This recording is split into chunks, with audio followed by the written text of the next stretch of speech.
পর্ণার বুদ্ধিতে সোহিনী ও অর্ণবের বিদেশ যাওয়া পণ্ড হলো। বিস্তারিত জানতে সঙ্গেই থাকুন আর চ্যানেলটিকে সাবস্ক্রাইব করে রাখুন। অর্ণব এতটাই বেইমান আর এতটাই অসভ্য ছেলে, নিজের বউকে যেইভাবে বিক্রি করে দিয়েছে আর তারপরে সমস্ত কিছু পাট চুকিয়ে দিয়ে ভারতের বাইরে চলে যাচ্ছে যাতে তার আর কোনো প্রবলেম না হয়। এতে কিন্তু সাহায্য করছে ঈশা।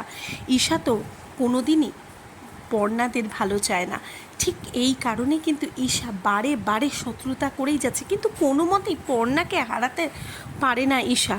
আর এবারে অর্ণবের দ্বারা কিন্তু ঈশা আবারও নতুন চাল চালার জন্য চেষ্টা চালাচ্ছে, কিন্তু তাতে কি ওইদিকে যখন অর্ণবের বোন পর্ণাকে ফোন করে বলে যে দাদা আর সোহিনীদি চলে যাচ্ছে বিদেশে, তখনই কিন্তু পর্ণার মাথাটা একদম ঘেঁটে যায়।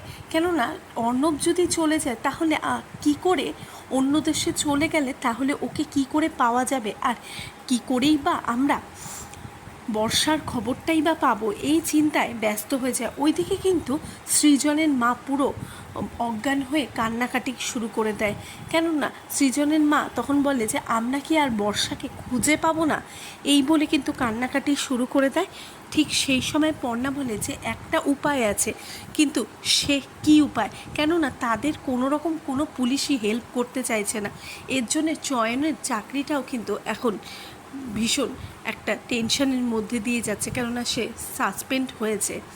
আর এইদিকে পর্ণা বুঝতে পারছিল না প্রথমে কি করবে, কিন্তু এবারে পর্ণা একটা ভালো বুদ্ধি করবে যাতে সোহিনী এবং অর্ণবের বিদেশ যাওয়াটা আটকে যায়।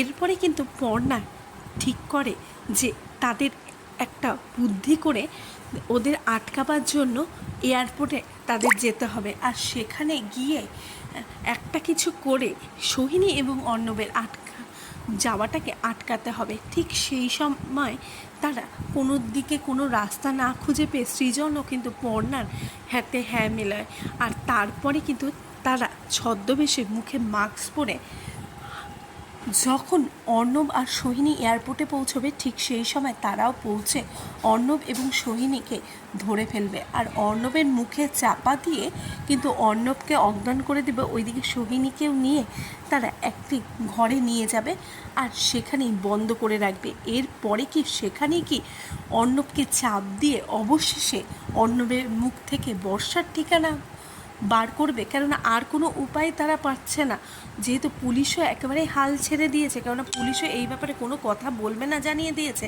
এরপরে কি তারা এমন কাজই করবে? কি হতে চলেছে সেটি জানতে গেলে চোখ রাখতে হবে জি বাংলার পর্দায়। আর এই বিষয়ে আপনাদের কি মতামত প্লিজ কমেন্ট বক্সে কমেন্ট করে জানান।